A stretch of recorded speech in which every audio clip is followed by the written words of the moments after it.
sagantaan keenyatti haanu akkuma toora sagantaa keenyatti yeroo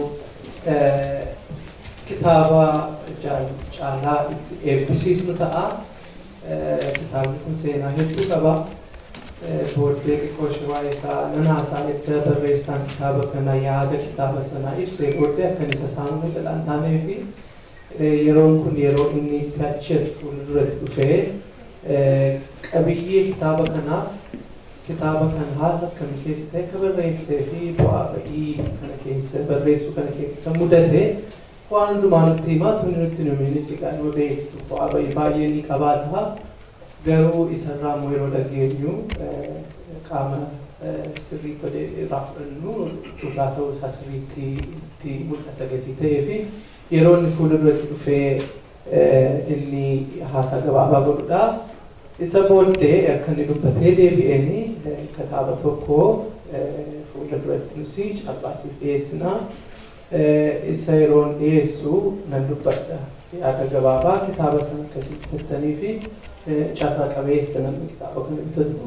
So obboleessi keenya Caalaan achis fuulduratti dhufaa akka keenya walitti rukunnee akka inni achis dhufuufi simannaa yoo gooneef gaarii natti fakkaata. Yeroon isaa isuma.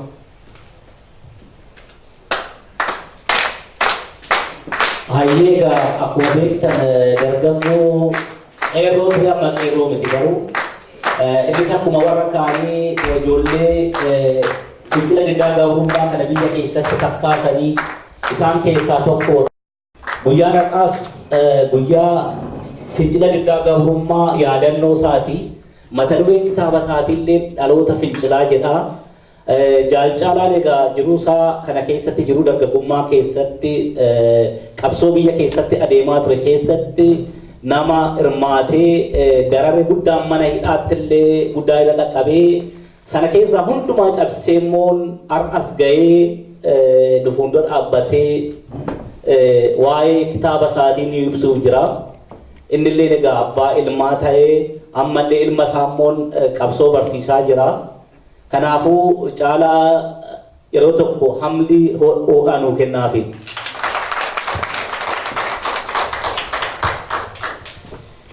Tole hunda dura kabajamoo gumii sabaa jaalle Kamaal Qalbeessaa akkasumas immoo dura taa'aa konyaa Swiidin jaalle Daanyee Moosisaa akkasumas dura taa'aa hawaasa Oromoo biyya Swiidin Dr. Tafarii Lammeechaa akkasuma immoo warri asitti argamtan hundumti keessanuu kabajaan guddaan siniif malaa ulfaadhaan siniin jedha. Egaa waggaa sadanarraa waggaa kitaaba hadhooftu wajjin eebbisnu akka biraatti ture amma immoo akka biraa jirra. Waggaa 8 guyyuma tokko wal darba waggaa 8 kitaabni kiyya duraa waggaa eebbifamu 2010 sadasa 23 eebbifame ture. Inni immoo haala biraa keessa ta'eetti barreeffames maxxanfames eebbifames jechaadha. Kanaaf gara isaatti hin ce'a garuma qabiyyee isaa waan hunda haasa'ee fixuu waan hin dandeenye fi garasumatti deemna. Hunda dura garuu warri qophii kana qopheessitanis warri haala kana mijeessitan galanni keessan bilisummaa haa ta'u. Inni gama? Egaa dhaloota fincilaa osoo akkanatti hin maxxanfamin dura filannoo maqaasaa maal gochuun qabaa jedhee yaada ture. Mata dureewwan hedduu kaa'an ture. Barreessitoota Oromoo warra waloo yookiin immoo walaloo barreessan illee mari'achiise. Warra immoo afaan biraatiin barreessan illee mata dureen kitaaba maal yoo ta'e yaada tokko tokko gaafadhu namuu akka isaa galee akka itti hiikufi kaan warri linguistics yookiin immoo xiin luga yookiin xiin afaan ta'an akka adda addaatti himanii. Haa ta'uuti dhaloota fincilaa gaafan jedhu Oromoo kanatu dhaloota fincilaati. Oromoon erga gaafa cabeeti gaafa giddugaleessi Oromoo kun keessumaa daangaa rawaan jiraniif gaafa caban gaafa tufaa munaafaan goobanaadhaan ganamanii wareegamanii darbee jirraan immoo gaafa bakareefaan yookiin immoo bakarwaareefaan didanii gaafa leenjisoo diigafaan didanii haroo qeerroofaan dhumanii achi waan ka'uufi hamma har'aatti dhufee gaafa immoo ayyaanarra ayyaanneeffannu kun fincilli diddaa gabrummaa gaafa ka'u adda dureetti gaafa jaagamaa badhaanefaa kabbadaa badhaasafaa wareegamanii hamma dhufee dheengadda kana ga'utti har'ayyuu laata ammayyuu namni wareegamaa jira. Kanaaf kana keessa waan lufneef wanni inni haasa'us kana ta'in naadhee kan maqaa kan kenneefi dabalataan garuu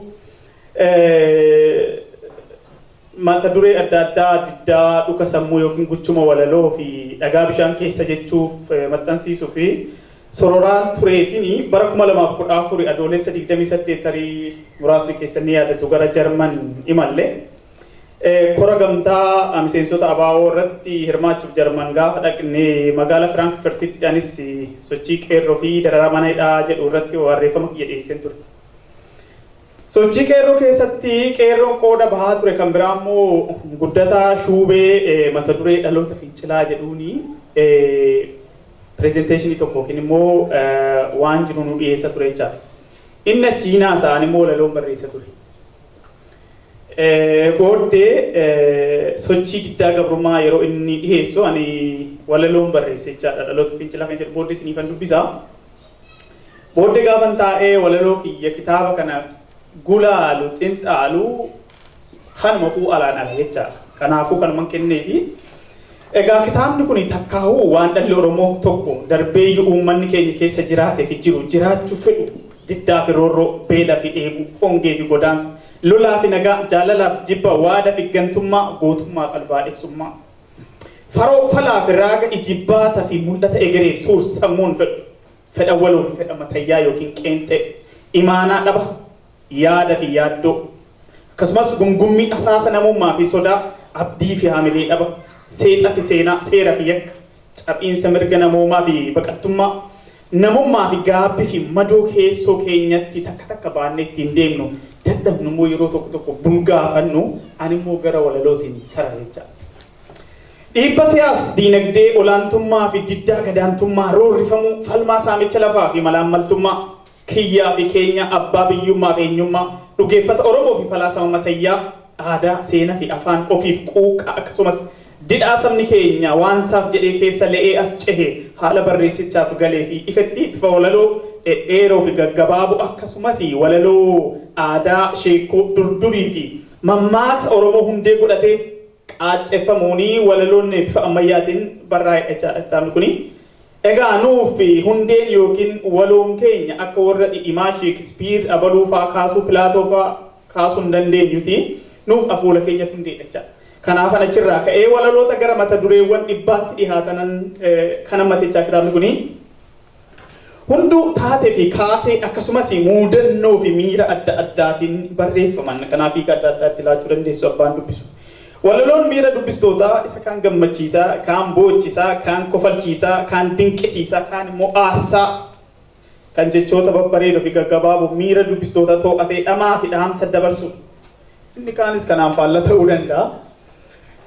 Akkuma artistii fi gaazexeessa Ibraahim Haaji Alii kitaaba tiyyaa kan walaloo burqaa jaalalaa gaafa gulaalu dhumarratti yaada isaa waggaa naa kennu akkas jedhe. Onnee dhabanis sombatu nama dutaa jedhee mammaake. Egaa dandeettii guddaa fi ogummaa afaanii guddoo qabaannee osoo hin taane inaaffa teenya hoo maaf akka kan biraa dhabdee fi hanqattee. Wanti biraa hafnaan kitaabni walaloo afaan Oromootiin barreeffamee qooda guddaa hubbaruu Oromoof gumaachullee yoo baate lakkoofsuma saayyuu ol kaasuun yookiin immoo keessa galuun waajabil jedheen kitaaba kana tarii raacitii ogbarruu Oromootii fi gumaachuu fedhe waan sin ajaa'ibu bara 2010 waggaa kitaabni tiyya jalqabaa maxxanfamtu uummanni miliyoona 40 qabna jennu kitaaba 16 qofa qaba ture. Ena boossise gaafas qorannoo Dr. Tafarii Nugusee dhiyeesse jechaadha. Ogeessa ogbarruu fi xiinxalaa. Kanaaf ergasii otoon biyya jiraadhe yoona kitaaba 4-5 dabaleera ta'a.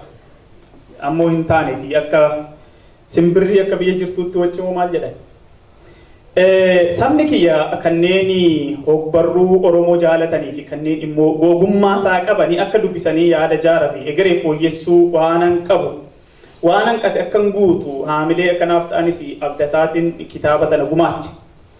Haa ta'u immoo gaafan kitaaba kana barreessu yaadannoon isaa hoo eenyu haa taatu jedheen dhaloota boruutiif lafa kaa'e. Akkuma har'aaf bu'urri keenya kaleessaa boruuf immoo har'i bu'ura ta'uu kanaaf warra kaleessa yaadannu malee egereen keenya qajeelan ta'uu jedhee yaada. Kanaafuu hangafoota fi qabsaa'ota Oromoo kanneen murannoo fi tikfata iccitii dhaloota kana barsiisan duratti obbo Hayiluu Gammadaa bu'uureessa fi barreessaa waldaa Maccaatuu Lamaa fi Haaji Aadam Saaddotii fi yaadannoo gadaan yaadatu naafaa taatu jedheen ka'a. Dhaamsa dhaloonni akka irbuutti kudhaammatee ittiin deemu kan nuuf dhaaman qabsoon Oromoo hamma bofa hudduu lixxeetii harkisan ni cita. Dhiisanis ni lixa takka summiisaa facaaseraa jechuun qabsoon galma gahuu akka oolle kan raagan mana hidhaa keessatti wareegama qaalii saba kanaaf kan kaffalanii obbo Hayiluu Gammadaatu jecha kana nuuf dhaamanii kanaaf yaadannoo dhalootaa haa taatuuf hin jedhe. Lammeessoo irratti immoo gootichi qabsoo Oromoo kan dhaloonni qubee iccitii qabannaa irraa dhaallu fi gadaadhanuu maqaa isaanii leellisnu kan garaadhaa nu bahee garaatti deebifanneerraa amma waan barbaadan na gochuu dandeessu kan jedhe gootichi keenya Haaji Aadam Saaddoo. Kanaaf ammas kitaabni kun yaadannoo isaanii haa taatuun jedha. Galata waa halleeyyuu dura waaqa Oromoo gurraacha garaan garbaa tokkicha maqaan dhibbaa leemmoo garaan taliilaa akka lubbuun bulee saba koo fi waan xiqqoo dandeettii xiqqoo qabu tanaan waa gumaachu waan carraa naa kennee fi hoo quban jedhaanii haa galatu.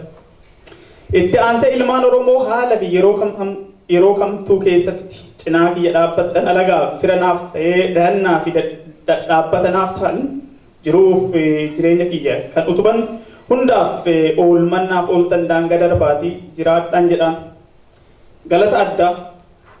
Kitaabni kun akka kitaaba ta'ee bifa kana qabatuu fi diinagdeedhaan na waliin dhaabbachuun kitaaba kana maxxanfamtee dhaloonni fincilaa harka uummata akka gahu kan godhani Dr. Bisiraat Mikaa'elii fi Dr. Getaachoo Mukonnin anaaf abbaa waan taatanii fi galata Oromummaa cinaatti galanni keessan bilisummaa haa ta'uun siniin jedha. Mee takka haamileen alaadhaaf. Horaa bulaa deebanaa siniin jedha. Kanneen akka obbo Sa'id Aliyyii Hamdaa biyya Noorwee kan jiraatu fi haadha warraa isaanii aadde Caaltuu Muktaar yookiin immoo haadha murtii jennaani bara haalli hamtuun Oromoo wal dubbisuun itti jabaa fi fincilli diddaa gabrummaa gaggeeffamaa ture sana Noorweerraa akkasumas immoo Suwiidinirraa aadde Nuuree Maamme fi abbaa warraa isaanii obbo Indaalee Waqjiraa gaafa biyya deemanii jaallan Oromiyaa jiran namni achi jiruyyuu dubbisuun yeroo sodaatutti isaan garuu asiif achis jedhanii barreeffamoota koo iccitiin walitti qabanii asii waan naan gahanii fi galata addaan irraa qabduuti horaa bulaan siniin jedha. Haamileen akkana. Barreeffamoonni sunneen ammatti fayyadamuu baadhuyyuu gara fuulduraatti laata waajabil waan ta'anii fi kanneen immoo keessoo fi qola kitaaba kana irratti hirmaachuun miidhagsan booddee laaltanii saxaxa qolasaa. Gaazexeessa Abdiisaa Balaachoo Oromiyaa irraa amma kan argutti gaazexeessa OMN itti fakkaata. Qola kana kan naa miidhagsee suura isaas gubbaa akkasitti kan miidhagsee isa waan ta'eef isaafis galata naa galchaafi. Sororuu yookiin layout kan godhan immoo waloo Toomaas Tiidool walaleessaa yookiin barreessa biyya Suwiidinii isaafis galata biraa naa galchaa. Suura dudduubee qola kanaa kan miidhagse immoo aadde Meelodii Sundibeerii aktiivistiidha. Galata guddaa narraa qabuuti galata naa galchaaf. Egaa akka walootti yookiin barreessatti fuulduraa fi yoo waaqni jedhe kitaabilee itti fufiinsa qabu kan daa'immanii haala daa'imman Oromoo afaan lamaan hiikkatan keessumaa biyya Suwiidiniitti dhalataniif ta'utti umriidhaan qoqqoodee maxxansuun koo hin oolu ta'a yoo waaqni jedhe. Lama kitaabilee afaan Suwiidin irraa gara afaan Oromootti akka ijoollee Oromoo biyya kanatti dhalatanii fi ta'utti hiikuun dhiyeessuun keenya waan oolu miti. Ammaaf kitaaba baay'ee jaalatamaa biyya kana keessatti beekamaa tokko kan akka Huur yookiin immoo Dhadha'i yookiin Iyyaafadhu kan jedhu Aadde Dinqee Tuneel waliin hiiknerra yoo Waaqni jedhe isas maxxansuun keenya oolu. Kanarratti dhuunfanis ta'ee qaamolee na gargaaran kan biraa jiraannani yookiin odeessa qabaattanii naan geenyanii kitaabileen biroo asoosamoota gaggabaaboo walaloo kanneen barreeffaman maxxansiisuun qodhoon dabalataan duudhaa Oromoo yookiin dhugeeffata Oromoodhaa waanan barreessa waanan qabuuf sanas uummataan nan gaalaata. Yoo humni jiraate immoo fiilmii fi tiyaatira dhiyeessuun keenya dhoobu. Kana hundaa fi kan galma geessisu Waaqa. Yaada addaa. Yoo haalli amma Oromiyaa keessatti deemaa jiru kun akka gaariin itti fufee anaa fi saalli mijannaanii ganna dhufu kuna waan qopheessu yaaden siniin gaha. Finfinneetti. Magaalaa Finfinneetti guyyaa 3 fi otoo silaa the first Oromo International Poetry Festival qophaa'ee natti tola. Kanaaf wixinee isaa yookiin proposal isaa fixeen jira. Maaliif kuni barbaachisaa kan jedhuu fi akka naagalutti xiyyeeffannaan isaa ogbarruun yookiin walaloon Oromoo maalirra akka jiru akka beeknutti ogbarruun keenya damee lama qaba. Inni tokko damee Abbaa Gammachiisii fi damee Asteer Gannoo yoo ta'u warri ka'an.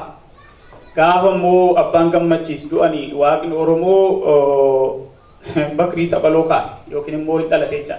Kanaaf dameen ogbarruu Oromoo damee kana lamaan irraa as cehee nu bira gahe waan ta'eef isaan irraa kaanee akka yaadannuu fi sadarkaaf guddina afaan keenya irratti qorannooleen akka dhiyaatanii fi mariileen ogeeyyii jidduutti akka deemu ni taasisa jedheen abdadha. Kan biraa walaloon yookiin barreessitoonni Oromoo walitti dhufanii hojii isaanii dhiyeessuu fi gumaachi isaan ogbarruu Oromoof gumaatan yoo ka'e innis faayidaa mataasaa qaba jedhee yaada. Kitaabileen sadaffaa irratti kitaabileen yeroo sanatti maxxanfaman yoo jiraatan wal faana maxxansiisuu fi exhibition yookiin agarsiisni maxxansoota kitaabilee Oromoo hanga ammaatti barraa yoo dhiyaatanii uummataaf dhiyaatan sunis waajiba. Gama biraatiin otoo ta'ee jedhee kana yaadu Oromo International Pen Award yookiin immoo badhaasa ogbarruu yoo jedhamee jalqabame kunis waan gaarii natti fakkaata. Isa hojjetee fi akka inni haamilaa'u isa duuba jiruu fi akka abdii horatu godha waan ta'eef. Egaa otoo ta'eetii keessumaa inni duraa suni adoolessa yookiin agayyatti yoo qophaa'e bareeda ta'a. Inni badhaasa kuni akka lakkoofsa Itoophiyaattis taanan akka lakkoofsa Awurooppaatti jala bultii waggaarratti yoo ta'e hiika addaa waan qabuuf yoo godhame bareeda ta'a. Ani hin godhin taanan namni biraa goonan gammachuu kooti. Uummanni keenya dhaabbileen mootummaa fi miti mootummaa akkasumas kanneen guddinaa fi dagaagina afaan Oromoof ogbarruu Oromoo jaalattanii akka abjuu kana galmaan geechan abdachaa dhuunfanis ta'ee waloon yoo nu gargaaru barbaadanii nu dubbisa. Ammaa fi namoota muraasa taanee waan akkasii jalqabneerra yoo hayyama keessan ta'e kitaaba kana keessaa waan sinii dubbisa. Na hayyamtu.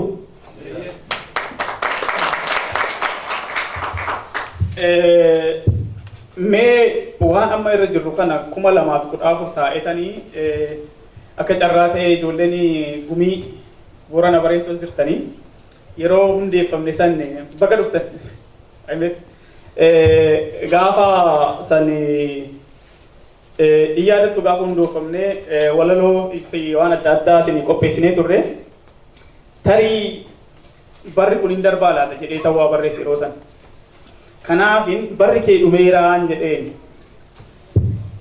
jaarradhaan dorrobdee kijibaanis goobdee darbaa dabarsaa dhallabata dhaqqabdee summii kudhaammattee summiin as qaaritee diroo fi biroo keerra dhaalaan dhadhaaltee kunooti nu dhaqqabde dhugaa awwaaltee sobaan goobantee hangaatee mul'atte nurratti damboobdee gadhaantii nu gootee ormaa ol ta'uu kee addunyaaf lallabdee nurraa dhiichiftee nurraa sirbitee if jibbaatu summii gadaatu si hiddee summii godambaa kee dhugaatu diddiige. Iccitiin kee inni dhoksaas dhalootan jijjige gadaan nu dhaqqabee atis baga dhiigdee yaa siidaa summiidhaa kunoo nurraa jigdee egaa harka laadhuu humna fixii gattaa'i siifoo dhumateera boojuu dhugaa ta'e. Bofa kitil taatee jawweedhaan qixxaattee biyya keessa seentee kooban dhagaa taatee summii kee ol baatee tulluudhaan qixxaattee kootu lallabadhuu cubbuu sanyiin dhaaltee qaama summeessuudhaaf summii guduunfattee yakka dhaalmeedhaa qaccee keerra dhaaltee irbuu dhaloota keetii galmaan gahuuf kaatee hiddaaf dhiiga keessa summii keessa facaaftee waan finnarra dhaalte waadan guuta jettee egaa yaa summitti barri kee dhumeera summii gadaan hiddee aboon keessa darbeera sanyii hundeen gamaa arab waaqni jibbee hireestees dhumattee summii gadaan hiddee jedha eebla 14,2014 Stookholmitti barreeffame. Egaa amma maqaa kitaabittiitiin kan barreeffamte kanan sinaffeera. Dhaloota fincilaa jedha.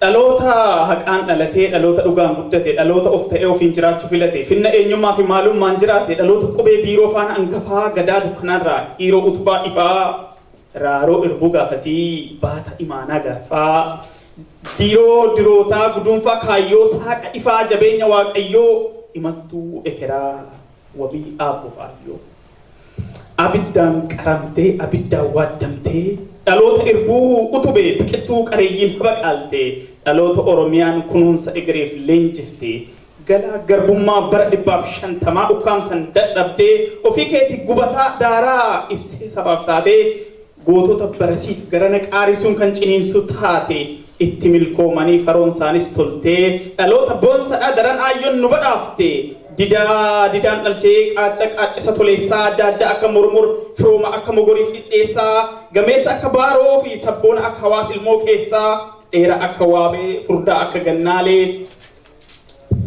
yabbuu akka kaakkaa hurruma akka yaayyuu waacila akka walalii fi fincaa saqqaa gootomsa akka bishaan amboo booruu akka laga hulluuqaa xiiqa akka nyamar badhaasa akka gaarreen baalee shaafil akka cuqqaalaa ayyaamtu akka boosee murata akka gaarreen salaalee obsa akka cillimoo qarruu akka shabalee arja akka cilaaloo gannaa bonee akka jimjimoo utuu si guballatta utuu si muran saarta utuu si ajjeesanii biyyee irraabdee kaata akka awwaal diigessa awwaala nyaapha diddiigda utuu si ukkaamsanii futtaafattee sookon waliif himta utuu si quwanii mataa jabaattee lammiif waajib dhaamta utuu ati qorsaa har'aaf boriitii kanaaf jiraatta ati dawaa har'aaf boriitii kanaaf dhalootaaf jiraatta.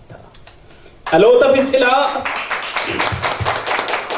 fincilaa finna irbuu dhaale labata diddaa malee diinaf tole hin jenne dhaloota ajajan maaliif jedhee gaafatu dhaloota kennaniif keessa laallatee nyaatu dhaloota haqa gaafatu labata waadaa baatu gaara labba baaftee hurufa taasiftee tulluu jibbaa diigdee galma jaalalaa jaartee dukkana roobaa saaqee urjii birraa facaaftee dhibee sabaa dhibamtee falasa argattee ofumaaf wal'aansa waaraa taatee akka sabni fayyuu albakkuu buqqistee qeerroo bilisummaa abdii waliif taatee garba qorree ciisee danfaa uttee gootee saba akka galaanaa oromticha kaaftee dhaloota dhugaa malee somni hin madaalle ilmaan abbaa gadaa sodaan duuban laalle dhaloota haqaa jajjabduu akka sibiilaa sanyii goota sanaa dhirsa dhiiraa osuma ciccittuu diddee wal qabattee osuma hidhamtuu cancala diinaa ciccirtee miila takaalamnaan harkaan amsa dhaamtee afaan ukkaamamnaan qalama waa qortee harkaaf miila sidhamnaan sammuu mala dhooftee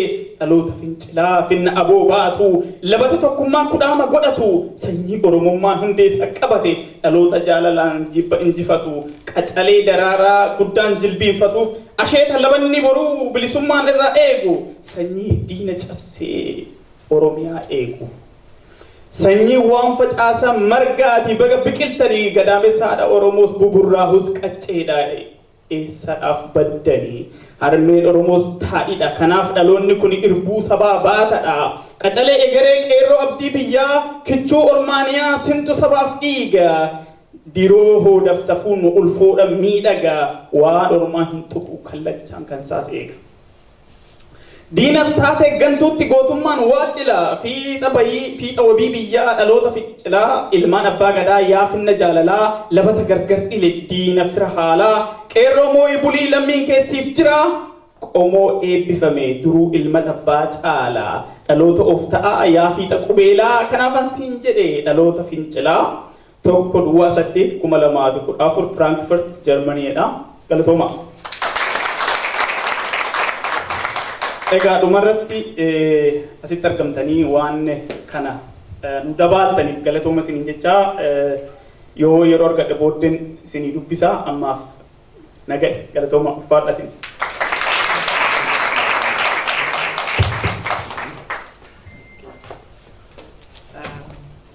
Tole ammallee akka keessa mee rukutaa fi mee badee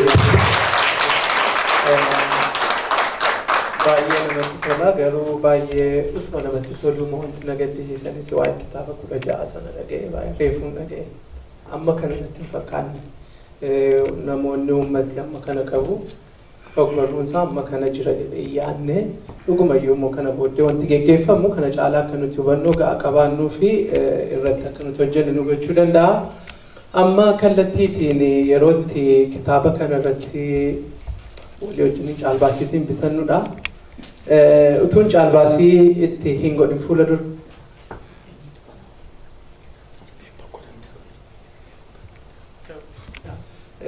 Daawiteen nuuf bana yeroo inni nan afeeraan achi yookiin obboloonni kun afeeru. Garuu anis waama gabaabaa jechuu barbaadeeni sababi isaa kitaabni amma nuti caalbaasiitti buusuuf jennu kuni seenaa qaba akkuma isin dhageessanii kan adda isa godhu garuu guyyaan irratti eebbifame guyyaa fincila garbummaa guyyaa waggaa 3ffaa kitaabichis immoo mata dureen isaa dhaloota fincilaa isa irratti dabaluutiin kitaabi kuni barreessaa kitaaba kanaatiin asuma irratti itti mallatteeffama akkasumas weellisaa daawwitee bukkeettis mallatteessaa kunis adda isa godhaa. Dabalataani Caalaan akkuma isin beektanii qabsoo kana keessatti yookaan diddaa kana keessatti dhalatee kan guddate jechuu fi nama insaalfachiisu keessatti dhalatee keessatti guddatee keessattis guddataa jira. Kana booddees wanta baay'ee gumaacha baay'ee gochuu danda'a. Kanaaf namni kitaaba kana bitatee seenaa mana isaa keessatti fudhatee galeen jedhan akka kootti. Tokkoffaa kitaaba yeroo jalqabaatiif banamuudha. Utuu eebbifamin fuula dura, utuu namoonni warri kaan hin bitatin fuula dura, addunyaatiif arjoomamuu isaa fuula dura kitaaba banamuudha.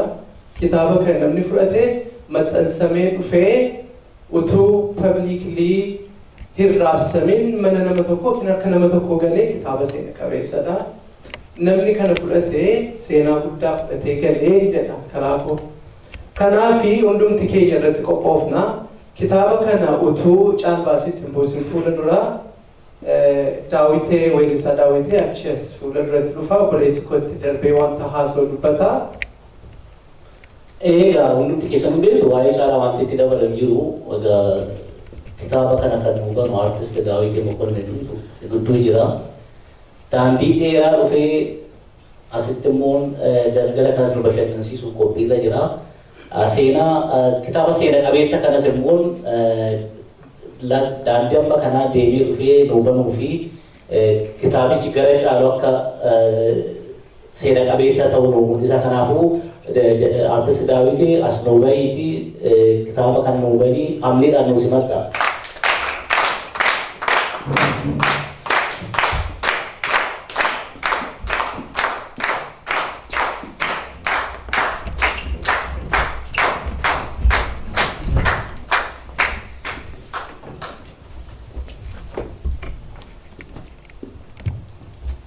Kamolta yeroo waan kanaan kan qabu sirbina godha. Sirbina godha. Wanti jiru nuti akka Oromootti waan baay'ee hojjennee wanti xiqqoo waan nurraa hafetu jira akka Oromootti. Dhugaa dubbachuudhaaf yoo ta'e industirii waa barreessuus haa ta'uu artii Oromoo kana keessatti muuziqaas hojjechuu, fiilmiis hojjechuu, waan tokko waan yeroodhaaf nu barbaachisu gooneerra. Muuziqaadhaan bakka guddaa geenyeerra. Dhaloonni dhufus waan baay'ee muuziqaadhaan jijjiiraas jira, waan gaarii hojjetamaa jira. Wanti nurraa hafe akka Oromootti waan lamadha. Aadaa wanti nuti aadeeffachuun nurra jiraatu. Tokkoffaan waan muuvii fiilmii waan jedhamu kana afaan Oromootiin yoo beektu ta'ee anamman lafa kanarra jirutti tokko qofaan beeka akka fiilmiitti wanti hojjetamee uummata Oromoo bira ga'e. Uummanni Oromoo miliyoona 50 qabaatee fiilmii afaan Oromoo tokkittiin qabaachuun du'a nuuf dhugaa dubbachuudhaaf baay'ee rakkoodha. Kun immoo yeroo hunda wal balaaleffachaas deemuun gaarii miti. Yeroo waan tokko dhufuu ummata keenyatu akkas godhee ummata keenyatu waan kanaan godhuu jechuun nurra hin jiraatu. Artiistootiin waan kana hojjetanis muuziqaa dur gaafa nuti hojjennu warra arganne yookiin jireenya ittiin jiraannee otoo hin tahin waa dabarsuudhumaaf yeroo keenyas gubnee lubbuu keenyas kenninee goonee hojjechaas ture hojjechaas jira. Har'as artistootni biyya keessa jira waan kana gochaa jiru. Riskii akkasii warri fudhatanii fiilmii Oromoo irratti industirii fiilmii Oromoo kana guddisuudhaaf warri barbaadan yoo jiraatan dhugaadha. Oromoon dandeettii baay'ee qaba. Namoota jajjabaa waa barreessuu danda'anis namoota baay'ee qabna. Riskii akkasii irratti fudhachuudha. Yeroo hunda bu'aa keessatti barbaadachuu qofa otoo hin tahin wanni tokko riskii irratti fudhatanii wanni jalqaban gara booddeetti waan baay'ee fida. Tokkoffaan kana fiilmii. Inni lammaffaa akka aadaa Oromootti kitaabolee barreeffamanii ogeeyyii keenyaan tolfamanii dhufan dhugaa dubbachuudhaaf aadaa waa dubbisuu immoo hin qabu. Anayyuu dabalataan kitaaba malee dubbisuu jaalladhu. Anumti maaliif akka ta'e naaf hin galu. Nama hunda keenya. Kanaaf yoo wanta namni namaa barreessee as namaa dhiyeesse tokko yoo namni dubbisin yoo muuziqaa nuti hojjennu tokko Oromoon hin dhaggeeffatin yoo fiilmiiwwan hojjetaman uummatatti gadi bahan yoo namni namaa ilaalin namni yeroo isaa gubee waan kana irratti hin hojjetu.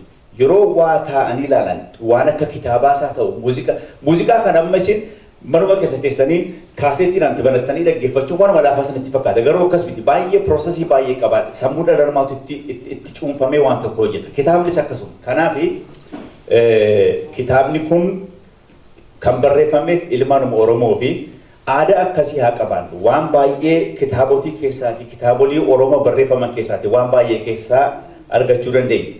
Dhaloonni amma jirru kunis seenaa darbe himataa hafuun duraan jiraatu.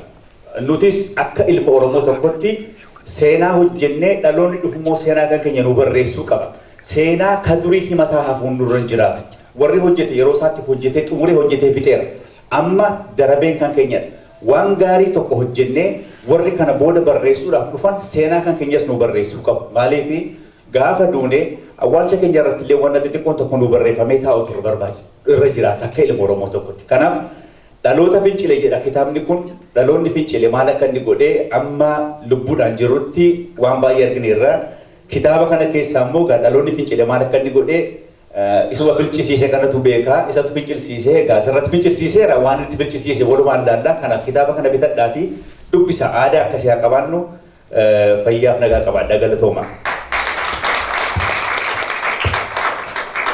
Yoona ayyamtanii dhugaa dubbachuudhaaf hangafa koo daawwitee bira dhaabbadhee kitaaba kana akka inni eebbisu gochuu gootaan carraan qaba dhugaa waaqa. Maaliif beektu daawwitee baay'ee jaalladha baay'ee xiqqeenya koorraa sirba isaan dhaggeeffadha sirba isaa hoggaan dhaggeeffadhu sagalee hin qabu garuu akka isaattan akkeessa akkeessatiin sanbooddee immoo barreessa waan isa fakkaatu amma innaan ijoollee hoggaan deemee daawwitee irraa hatteedha jira. Kanaaf walalumayyuu akkam barreessu bu'uura naa ta'e yaada maaliif sirba isaa sana akkeessu fedhee walaluu barreessa ka'umsa kootti jechaadha. Kanaaf nama kaate koo taateeti nama hangafa keenyaa hedduun si galateeffadha baay'ee si jaalladha. Akka inni jedhe waan Oromoo hojjechuu wareegama kaffaluudha malee faayidaan hin jiru. Tarii fakkeenyaaf Dooktar Makbibii fi Dooktar Tafarii akkasumas Dooktar Misraatas jedhanii akkasumas obbo Indaaleen Faanii kitaaba biyya yeroo maxxansiisu beeksistuu maxxansiise walakkaa isa duraasanii gara 75,000 itti bahe. Kan gammaatti namni gara gurguree qarshii tokkos deebiseedhaan jedhe jiru. Inni amilee nama danqa baay'ee amilee nama cabsaa garuu hojiin Oromoodha wareegama kaffaluudha malee waa argachuu miti. Wareegama kaffaltaa wareegamni kun tarii dhaloota boruutiif waa ta'adha. Kanaaf abdiin kutannu nuti akka fedhe keessi dabarre dhaloonni boruu nu caalata. Daandii isaan irra darban sana har'a dhaloonni haaraan amma tokko fooyya'ee jira. Fakkeenya karaa aartii muuziqaatiin akkuma inni ta'e waan hedduun fooyya'ee jira. Garuu ammas achuma. Kun hundumtuu waan nutti himu aartiin keenya ogbarruun keenya abbaan qaba. Wanni abbaan qabne bubbuujoftii hin daddaalachooftii. Kanaaf hojimaan daddaalachaatii bubbuuja'aatii gara fuulduraatti deemnaa egereen keenya garuu ifadhee namdadhaa galatooma.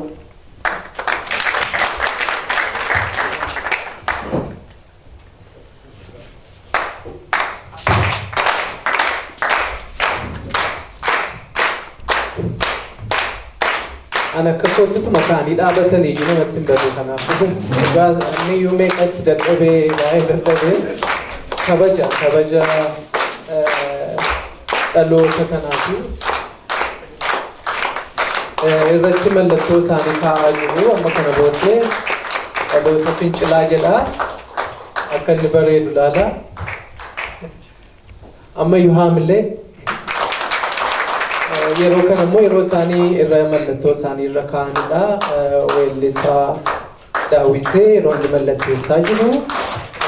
Ittaansee akkasumas barreessaan kitaaba kanaa mallattoo isaa irra kaa'uutiif buqqee dhaabbatee jira. Haamileen ammayyuu xinnaata. Haamileen ammayyuu xinnaata. Akkasumas immoo Caalaan kana caalaan barreessuu haamileen ati hin bitaniidha. Qophaachumaan immoo eeyoo fudhatee galaan gaaffii sattaanudha. Eeyoo fudhatee galaan manatti gaaffii isa guddaa ittaansee gaaffii koo jechuudha. Barreessaan kitaabichaa yeroo inni mallatteessaa jiru yeroo isin argaa jirtanii ammayyuu haamilee kennaafi. Baay'ee galatoomaa isiniin jenna. Artiist Daawitee ammayyuu akka keenya rukunnee galateeffannuuni. Tole isaan waltajjii irraa yeroo isaan manatti deebi'an isinis nooraa taa'a. Kana booddee yeroo itti kitaaba kana gurguruudha.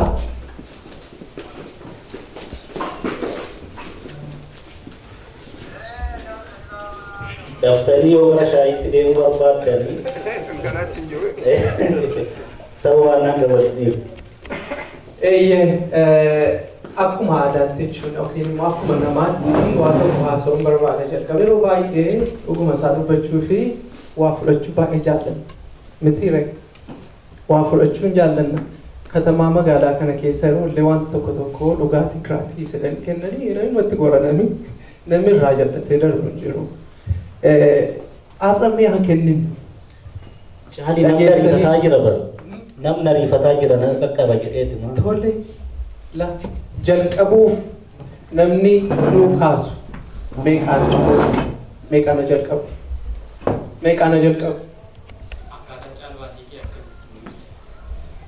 Akkaataa caalbaasichaa sila akkaataa itti dubbanne jalqaba kitaaba kanaa gatii irraa kaasnu keenya gatii kanarraa jenna 3,000 yookiin 5,000 yookiin 10,000 irraa kaana jenna. Erga 1,000 sana jennee booddee irratti nami dabalu isarratti dabalu sana galii gochaa deema. 3,000 irraa yoo jalqabne 3,000 sana namni booddee mo'atu immoo 3,000 sana kaffalee fudhataa jechuudha. Isarraa jalqabu sana namni dhumarratti mo'atu isarraa jalqabu sanaan fudhata dhumarratti. 5,000 irraa jalqaba yoo ta'e 5,000 irraa fudhata malee 10,000 isaan dhaqee irratti dhume miti. Gidduu isaa garuu namni yeroo 100, 100, 200 irratti dabalu 200, 300 suni nama sana irratti galmaa'a namni sun galii gochaa deema. Fakkeenyaaf 3,000 yoo jennu 3,300 yoo an jedhee 300 na kaffalaa jechuudha. Namni tokko 3,500 yoo jedhee 300 irratti 2 dabalee gatiitiif lamaan sana galii godhaa jechuudha. Isinii galeera nama hundumaa akka inni hirmaachisuufi. Isa booddee dhumarratti 10,000 dhuma yoo ta'e namni 10,000 irratti dhumu suni isa irratti dabale 100 wayii sana duwwaa fi isa irraa jalqabe sana duwwaa galii godhee fudhataa jechuudha kitaaba. Isinii galeeraa yoo hin galle ta'e ibsuun namarra jiraata ammas. Yeroo sana sirriitti deema gatii ta'e nama hundumaa akka hirmaachisuuf namni hundumtiyyuu 10,000 irra gahee hundumtu dhaabbatee kana booda hin danda'u jedhee kee ba'uurraa 500, 50, 20 dabalee namni hundumtu akka inni keessatti hirmaatu isa gargaara gatii ta'eef akkasitti yaadna. Kanaaf meeqarraa jalqabnu?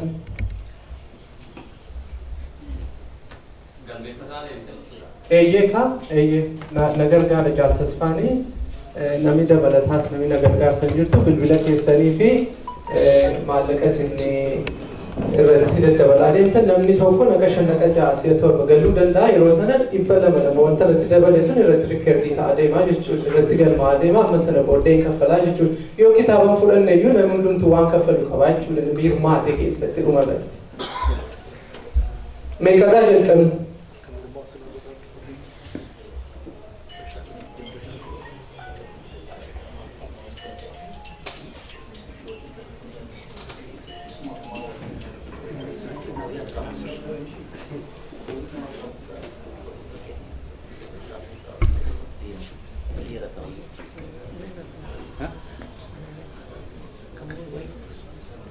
yaada kan biraas kennuu dandeessu akkamitti akka deemnu kanarra kan fooyya'aa yoo ta'e yaada inni kan biraa maalnaan jedhee yoo inni kun xinnoo ishee kompleeksii ta'uu gatii danda'uu fi calluma inni 3,000 irraa kaasnee abbaan mo'atee waan mo'atee fudhatee haa galu. Arshini more dhaabbata kana gurguruu fi jenereetii kan godhu sammateetteeru. Isa duraa jechaa. Maaliif si fakkaata? 2,000 yoo dhabee 2,200 2,200 baay'ee 2,200 almaas namni kaffalanii ta'e abbaan 300 waan isin kaffalaa isaati. More galii baay'eetu jira. Nama hundumatti hirmaata keessa. Akkas. Deemnu akkasumatti akkasitti deemna.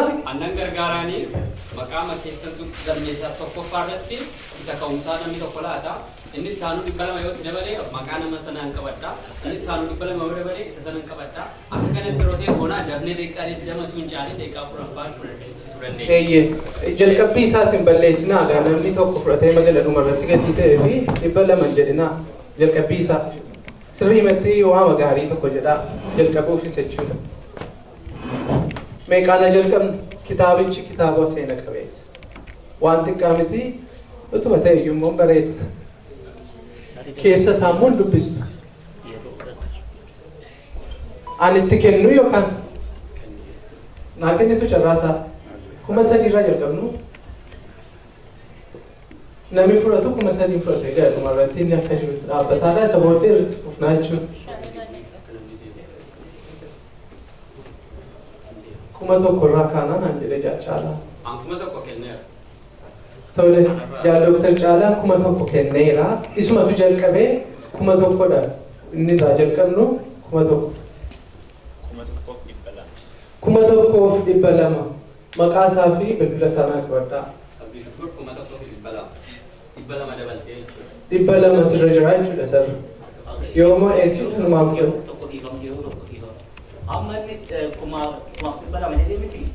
200 kaffaleeti in kenna inni taanu boona waan yookiin 300 yoo jedhee tokkotti dabalee 100 katti fuudhee yoo deemne gaariidha.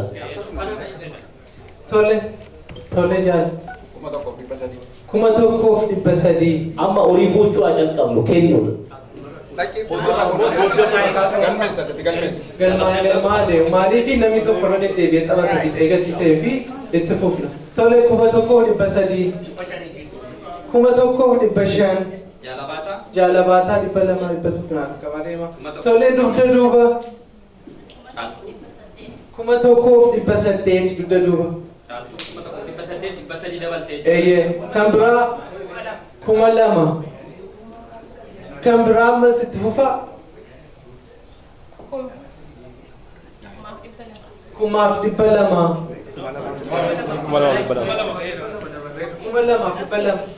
2,200. Eeyyee. Tole kan biraa namni itti dabaltanii fudhattan. Dr. Geetaachoo meeqa jedhu? 2,500. 300 irra ba'anii hin dandeessisu. Namni fudhatee galu. Tokkoffaa kitaaba kana fudhatanii galuu fi namni tokko annaqa 10 natti taphataan 200 dabaleera. Iddoo amma jiru irratti. 2,700. Namni fudhatee galu 3,000. 3,000 irra ga'eera. 3,000. Tole jaalhedataa. 3,200 jaalhedataa. Isaanis akka kaasanii turan. 2,200. 3,300. Itti fufaa tole. 3,500 hin gadhiisuu jedhee irra deebi'ee mataa rakka. In kennu jechaa jira. In kennu. Fudhadhee hin galaa.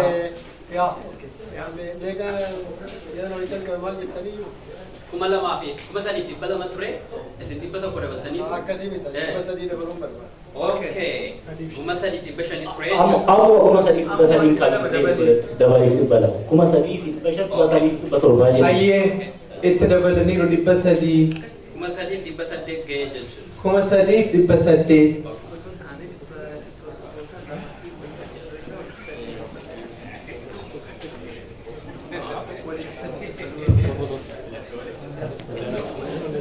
Eebba duwwaaru.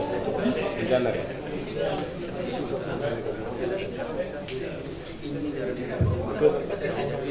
Jaaldaani.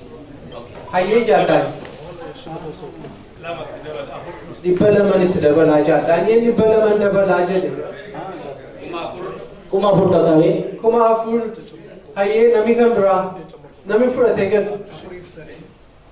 Afriif sadi. Jaalayyaana. 4,300. kuma afuriif dhibba sadii. Hayyee namni dabalatu namni fudhatee galu. Dr. Getaachoo. Kuma 4,500 Dr. Geetaachoo. Kuma 3,600. Dhibba tokkoon dabala. Kana fudhatee galuu barbaada. Yeroo namni dadhabuun kuma gala. afuriif dhibba ja'a gahe. Kuma 4,600. Kuma 4,600. Namitti Dargaggoota dugda duwwaa maal jettan? kuma afuriif dhibba ja'a jechuun caaliin meeqa kaffala isinitti fakkaate kuma Dhibba tokko ishee torba. ka'umsaa irratti Kuma afuriif dhibba torba. amma dhibba tokko dabalee dhibba Dhaasee. tokko dabalee dhibba lama dabala. Kuma afuriif dhibba torba. Kuma 4,700. Ahmed. Okay. Ahmad. Qeerroo. Qeerroon fudhatee galuu fedha. kuma afuriif dhibba torba. Kuma 4,700. Hayyee itti fufaa kaa? Ariifachi. Fudhatee gala. Naasir kuma afuriif dhibba sadi. Naasir. Jaal Naasir. Dhibba tokko dabal. kuma afuriif dhibba saddeet ta'ee. Jaal Naasir 100 dabalee. Itti fudhatee gala. Ariifachiisaa. Nan lakkaa'adinaa. Fudhatee galuu fedha. Yeroo baay'ee hin qabne. Lakkaa'e lakkaa'e. Afuratu. Lakkaa'e. Tole dooktarii. Kuma 5 harka keessan rukutaa. Harka keessan kuma 5 ga'eera. Kuma 5 ga'eera. Hayyee. Kuma 5,500. Harki xinnaata. Harki.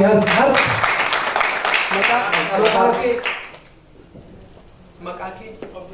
Abdul Aziz. Kuma 5,500. Namni kan biraa namni dabalatu namni fudhatee galuu danda'u namni irratti dabalu 50 dabalaa amma dubbii darbamee 50 25 fudhatanii galu. Kuma shaniif dhibba shan. Kuma 5,500 ga'eera. Meeqa dabaltan? Dhibba ja'a. 600. 100 dabalaa. Maqaa. Suudi. Suudii duddi duubi baay'ee cimaa jedhama. Fuuldurra si harkana. Duddi duubi baay'ee sirrii dartamu. Fudhatee gala. Dudda duuba moo fuula dura? Caaltuu jedhaa jiru. Caaltu. Kuma 6,800. Kuma 5,800. Dhibba lama dabaltee. Lama dabalte. Dhibba saddeet. 5,800. Duddi duubi baay'ee jabaateera. Fuula duraa. Ifama naa godhaa. Duuba dura taa'u qofa mileechaa warri dudda duubaa. Daanyee baasaa jiru. Jaaldaanyeen lamatti dabalii. Kuma ja'a. Kuma 6 galeera. Jaaldaanyeen lama dabalee kuma 6. Gidduu dhufaa wantichi nama shakkisiisa. Hayyee itti fufaa kaa? Haga ammaatti namni mo'aa jiru qarshii kuma tokkoo fi dhibba afur yookaan dhibba ja'a caalaa baasaa hin jiru. Baasaa hin jiru. Warra hirmaateetu sheer gochaa jira jechuudha. Lakkaa'uufan jedha. Warri dugda duubaa dhimma keessan, warri jalqabaa dhimma keessan, warra gidduu kennuufan jedha. Tokko kennuufan jedha. Lamatti da'eera. Kuma ja'aaf dhibba lama. Nan lakkaa tokko jalqabatti dhufe. Lama Dr. Geetaachoo. Lama dabalte. Dr. Geetaachoo ni dhaggeeffa. kuma jaaf dhibba afur galee jechuudha. Gidduurra jedhamu achumaan immoo isas baruu qabu. Kuma shan jaalchaan. Kuma jaaf dhibba shan.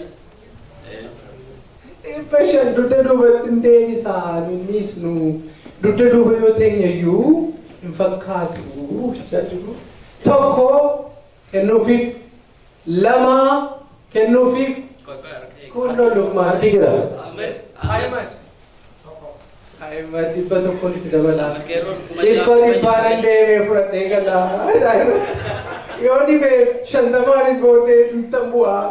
Amma warra dhumarra dhufaa jirutu jajjaboodha fudhachuuf isaan laasta jechuudha. Ahmed dhibba dabaleera. Dhibba dabaleera. Lakkaa'uufi kan jedha Ahmedii fi dhaloota fincilaa fudhatee galuuf tokko lama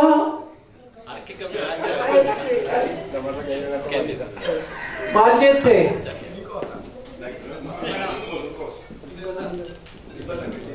Dhibba lama nee daadheenni. Eeyyee dhibba tokko itti daa jedhe. Eewudha maqaa kee miseensa dhibba tokko itti dee. Miseensaatiif tokko dugda duuba. Tole dhibba lama itti dabala. Maqaa kee maqaa Nabiil immoo dhibba lama dabala. Nabiil dugda dhibba lama dabala. Tarreen sun nama shantu didaa'e. Nama shantu didaa'e. Tokko isaan qixxeessu bisu danda'u fakkaata wal biratti ta'anii jiru. Ammallee kuma lamayyuu hin geenye namni kaffaltii jalqabaattiin fudhatu. Eeyyee lakkaa'uufan jedha tokko dooktarri gaarii famanaa godhaa. Nabiin meeqaan fudhata isinitti fakkaate kuma tokko isa ka'umsaa fi amma kan inni dabale dhibba lamadhaa walitti kuma tokko dhibba lamaan fudhata kitaaba. Dooktar maal jetta?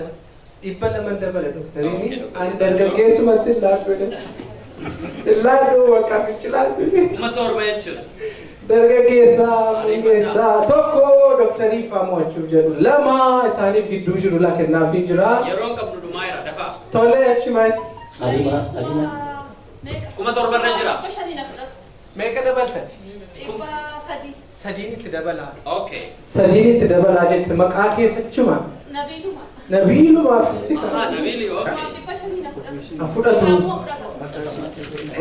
Kana jechuun dhibba shan dabale jechuudha kuma torbaaf dhibba shan. Kuma torbaaf dhibba shan galeera. Nabiiltu fudhataa jira booddee ka'ee dhufee fudhatee galaa jira. Asii dhiifama naa godhaa. Waan tokko hin gobatinaa dooktar isiniifis baay'ee eeggadheeran. Hundumaaf eeggadheeran egaa dhimma isaan qabu.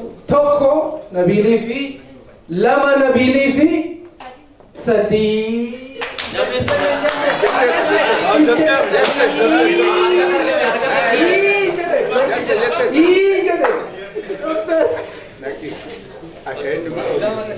Dooktarii lama dabala. Kuma torbaaf dhibba shan galee reefu. Nabiil kuma torbaaf dhibba sadii irra ture. Dhibba lamaan kuma torbaaf dhibba shan galee. Eeyyee. Amma fuul istoopii kan isa dafaa. Iin dheerachuu danda'a garuu. Lakkaa'uufan jedhe dooktarii fi isaaniif dafee akka maqaa kofuraattos ta'eetii lakkaa'u tokko lama dooktarii faa fudhatanii galuu fi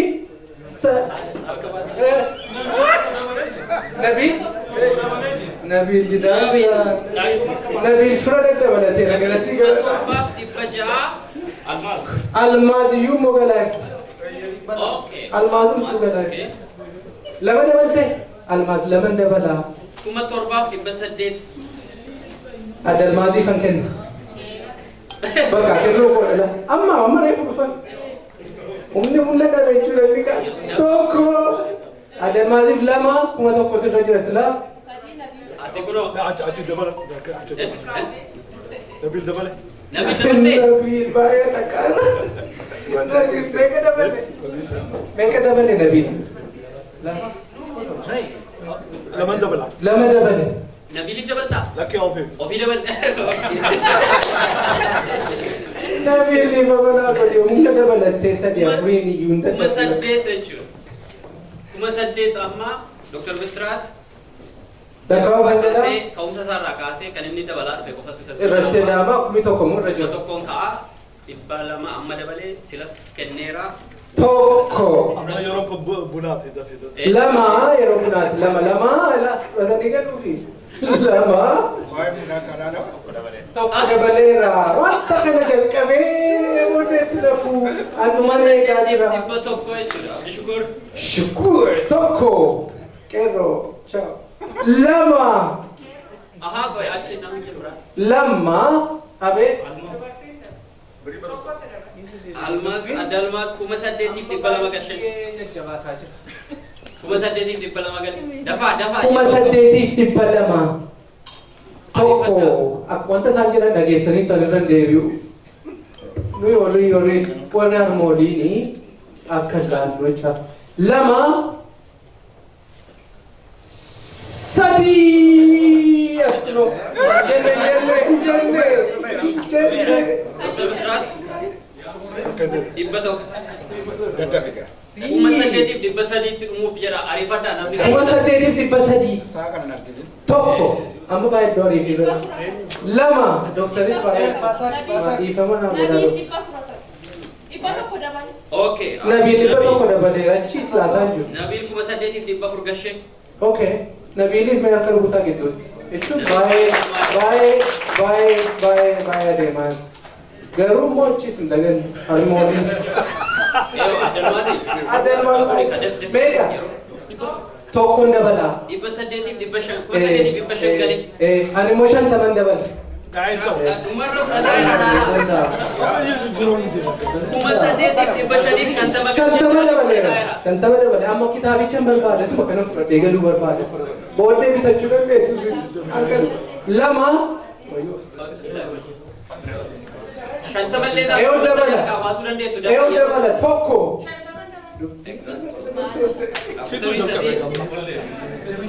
Isa dhumaa kuma saddeetiif dhibba ja'a baay'ee jira dhiifama nu godhaa isin. Kana booda harka tokko.